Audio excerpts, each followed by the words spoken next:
கதைச்சரம் நேயர்களுக்கு அன்பார்ந்த வரவேற்புகள். இன்று நாம் பார்த்தசாரதி அவர்களின் பொன் விலங்கு என்ற நாவலை காண உள்ளோம். அதிகாரம் 18. அன்று பகலில் வெயில் மிகவும் கடுமையாக இருந்தது.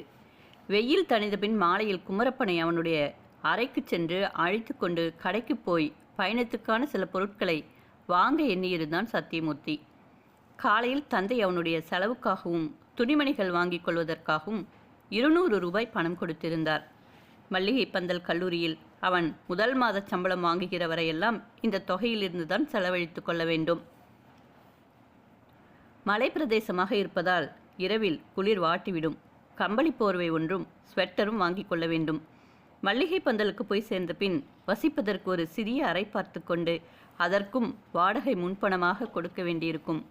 தனி அறையாக பார்த்து கொண்டால் வாடகை அதிகமாகும்.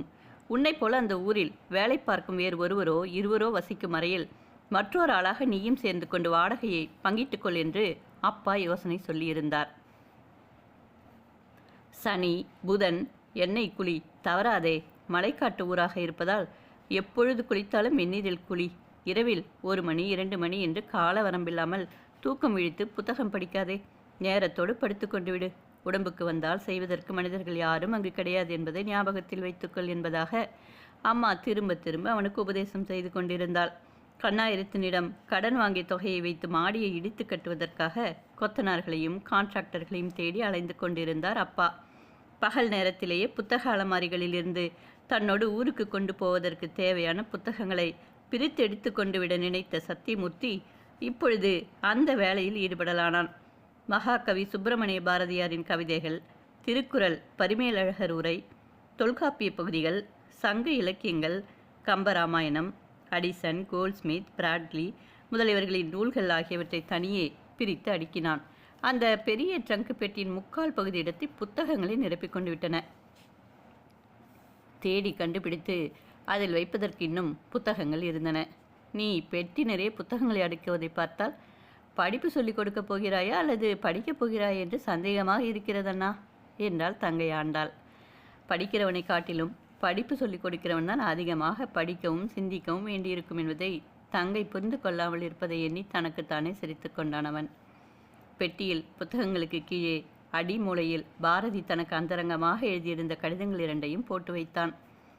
அம்பர் கிராம்பி, வின்சென்டர், செயின்ஸ்பரி ஆகிய தலை சிறந்த ஆசிரியர்களின் இலக்கிய திறனாய்வு நூல்கள் சிலவற்றை ஒரு நண்பன் இரவல் வாங்கி கொண்டு போயிருந்தான்.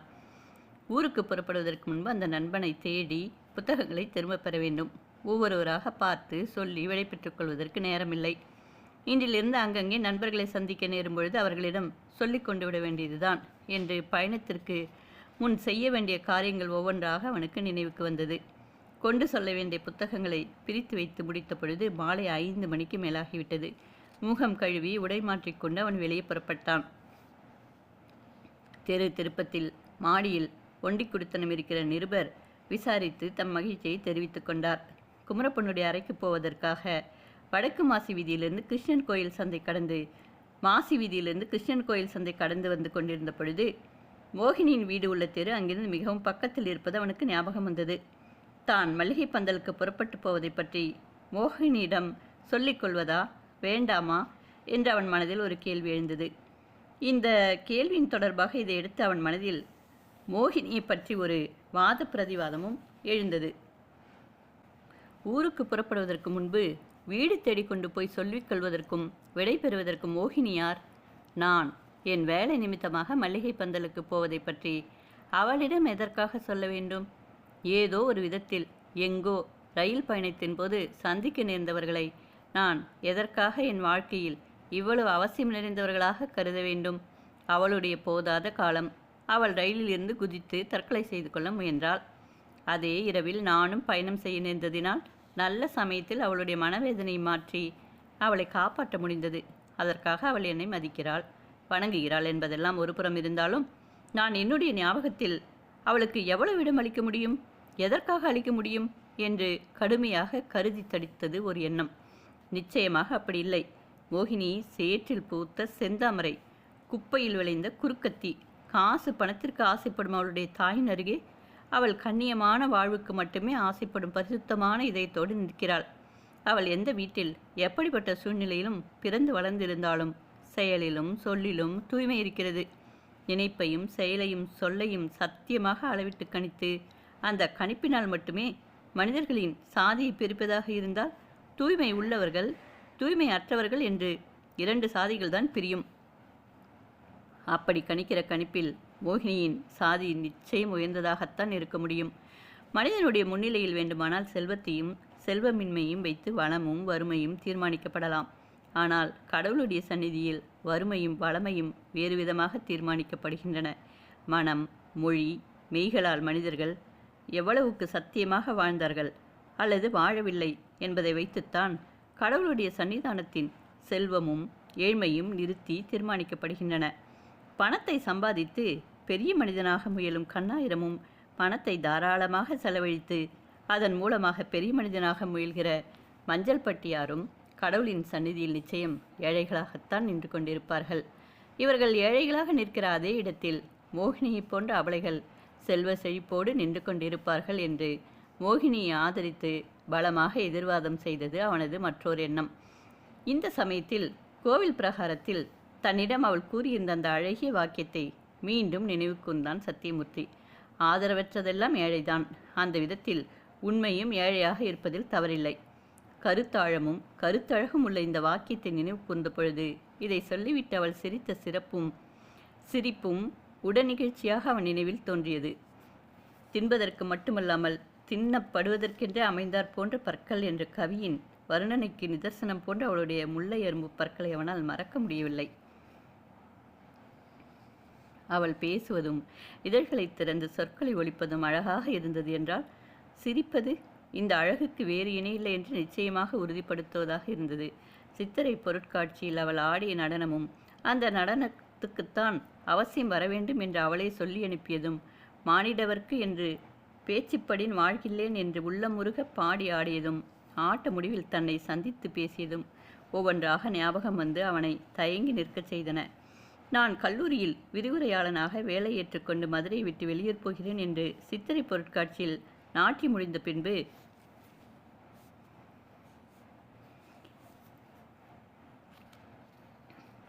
அவளை சந்தித்து பேசிக்கொண்டிருந்த பொழுது அவளிடம் சொல்லியிருக்கலாம்.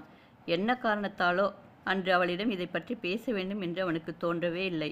அங்கே அவளுடைய வீடு இருக்கும் அந்த சிறிய தெருவில் நுழைந்து வெளியேறினாலே தெரிந்த மனிதர்கள் யாராவது பார்த்து ஒரு மாதிரி சிரித்து கொண்டு போவார்களோ என்ற கூச்சமும் தயக்கமும் ஒரு புறம் இருந்தாலும் இறுதியில் அவையும் தோற்றன. கடைசியில் இனம் புரியாத அந்த பாசம் என்றது. அவனுடைய கால்கள் அவனை அறியாமலேயே அந்த தெருவுக்குள் அவனை இழுத்து பிடித்து கொண்டு போயிற்று. அவளுடைய வீட்டை கண்டுபிடித்து அவளிடம் எண்ணிய 2 நிமிஷங்கள் 4 வார்த்தை சொல்லிக்கொண்டு புறப்பட்டு விடுவதென்று தீர்மானித்திருந்தான் அவன். பாதி தொலைவு நடந்ததும் வந்த வழியே திரும்பி சென்று விடலாமா என்று கூட திரும்பியது அவனுக்கு. ஆனால் கால்கள் அவனோடு ஒத்துழைக்க மறுப்பவை போல மேலே நடந்து அந்த சந்துக்குள் போய்க் கொண்டிருந்தன. அவள் அடையாளம் சொல்லியிருந்த அந்த வீடும் வந்துவிட்டது. படியேறி உள்ளே போக நினைப்பதிலும் ஒரு சிறிது தயக்கம் ஏற்பட்டது. யாரோ கதவை திறந்தார்கள். உடனே போவதற்காக படியேறத் தொடங்கியிருந்த சத்தியமூர்த்தி வருகிறவர்களுக்கு வழிவிடுவதற்காக சற்றே விலகினான். வந்தது வேறு யாருமில்லை, அன்று தேடி வந்த அந்த சிறுவன்தான். கதவை திறந்து கொண்டு வெளியே வந்தான். வந்தவன் சத்தியமூர்த்தை பார்த்தானோ இல்லையோ, வாங்க சார் என்று மலர்ச்சியோடும் உற்சாகத் துள்ளலோடும் கூறிவிட்டு வீட்டின் உள்ளே ஓடினான். வாசற்படி கடந்து உள்ளே நுழைந்ததும் கம் என்று சாம்பிராணி புகையின் நறுமணம் கமழ்ந்து கோயிலுக்குள் நுழைவதைப் போன்ற சூழ்நிலை உண்டாக்கிற்று. மேற்கொண்டு உள்ளே போவதற்கு தயங்கியபடி நடையிலே நின்றான் அவன். வீடு அமைதியாக இருந்தது. வாருங்கள், இப்பொழுதாவது வரவழி தெரிந்ததா? இன்று இந்த வீடு பாக்கியம் செய்திருக்கிறது என்றுதான் சொல்ல வேண்டும் என்ற அழைப்போடு எதிரே வந்து சிரித்து கொண்டு நின்றவளை பார்த்து மலைத்து போனான் அவன். முதுகில் காடாய் புரளும் கரும் கூந்தலை நடுவாக ரிப்பனில் முடிந்து ஒரு கொத்து மல்லிகைப்பூவை அந்த இடத்தில் சொருகியிருந்தாள் மோகினி. அவசரமாகவும் கைப்போன போக்கிலும் அள்ளி சொருகி கொள்ள பெற்றிருந்த அந்த பூவானது பார்ப்பதற்கு கூந்தலிலேயே பூத்து தொங்கி இடம் கொள்ளாமல் சாய்ந்து சரிந்த மாதிரி அழகாக இருந்தது. சந்திரபிம்பமாக மின்னும் முகத்தின் நெற்றியில் நடுவே தீபச்சுடரைப் போல ஒரு கீற்று குங்குமத்தை எடுத்து தீற்றிக்கொண்டு வந்திருந்தாள். என்ன அப்படி பார்க்கிறீர்கள் இன்னும் சிறிது நேரத்தில் கோவிலுக்கு புறப்பட வேண்டும் என்பதற்காகத்தான் திரும்பவும் நீராடிவிட்டு வந்தேன். ஈரத்தலைக்கு புகை போட்டு கொண்டிருந்தேன். ஒரு நாளும் இல்லாத திருநாளாக இந்த பையன் ஓடி வந்து நீங்கள் வந்திருப்பதாக சொன்னான். முதலில் என்னால் நம்பவே முடியவில்லை. பறக்க பறக்க தலையை ரிப்பனால் கட்டி பூவை அள்ளி சொருகிக் கொண்டு இங்கே வந்து பார்த்தால் நிஜமாகவே நீங்கள் தான் வந்திருக்கிறீர்கள். இந்த ஆச்சரியத்தை எப்படி கொண்டாடுவதென்று தெரியவில்லை எனக்கு. உள்ளே வாருங்கள், உட்காருங்கள் என்ற ஆவலோடும் அன்போடும் அவனை உள்ளே அழைத்தாள் மோகினி. ஊருக்கு புறப்பட்டு போவதை பற்றி 2 வார்த்தை சொல்லிவிட்டு போகலாம் என்று வந்திருந்த சத்தியமூர்த்தி அங்கே நீண்ட நேரம் உட்கார்ந்து பேசுவதற்கு தயங்கினான். ஒன்றுமில்லை, நான் அன்றைக்கு சித்திரை பொருட்காட்சியிலே உங்களை சந்தித்த பொழுது சொல்ல மறந்துவிட்டேன். எனக்கு மல்லிகை பந்தல் கல்லூரியில் வேலை கிடைத்திருக்கிறது. நான் இன்னும் 2-3 நாட்களில் புறப்பட்டு விடுவேன். உங்களிடம் ஒரு வார்த்தை சொல்லிக்கொண்டு போக வேண்டும் என்று தோன்றியது. வந்தேன். இதை கேட்டு ஒன்றும் பேசத் தோன்றாமல் சிறிது நேரம் அப்படியே திகைத்து போய் நின்றாள் அவள். அந்த கவர்ச்சி நிறைந்த முகம், கண்கள், இதழ்கள் எல்லாம் திடீரென்று இருந்தாற் போலிருந்து அப்படியே சித்திரமாக மாறிவிட்டாற் போல அமைதியுற்றன. அந்த கண்களின் சிரிப்பும் குறுகுறுப்பும் இருந்த இடம் தெரியாமல் மறைந்து அவைகளில் எதையோ இழந்துவிட்டு போவதைப் போன்ற சோகம் தெரிந்தது. அந்த வேதனையைக் கண்டு சத்தியமூர்த்தி மனம் பொறுக்காமல் மேலும் கூறலானான். மனம் தளராதீர்கள். நான் ஊருக்கு போவதை உங்களிடம் சொல்லிவிட்டு போக வந்தேன் என்பதை விட உங்களுக்கு தைரியம் சொல்லிவிட்டு போகவே இங்கு வந்ததாக நினைக்கிறேன். நான் சொல்வதை கவனமாக கேளுங்கள். அன்று எப்படிப்பட்ட பரிதாபகரமான சூழ்நிலையில் உங்களை நான் காப்பாற்றினேனோ அப்படிப்பட்ட சூழ்நிலை இனி ஒரு நாளும் உங்களுக்கு வரக்கூடாது. உங்களுடைய அழகும் நீங்கள் பயின்றிருக்கும் கலையின் அழகும் உலகத்திற்கு நெடுங்காலம் நல்லபடியாக பயன்பட வேண்டும். நான் செய்த உதவி மிகவும் சிறியது. அதற்காக நீங்கள் என்மேல் செலுத்துகிற மதிப்பும் மரியாதையும் அதிகமானவை.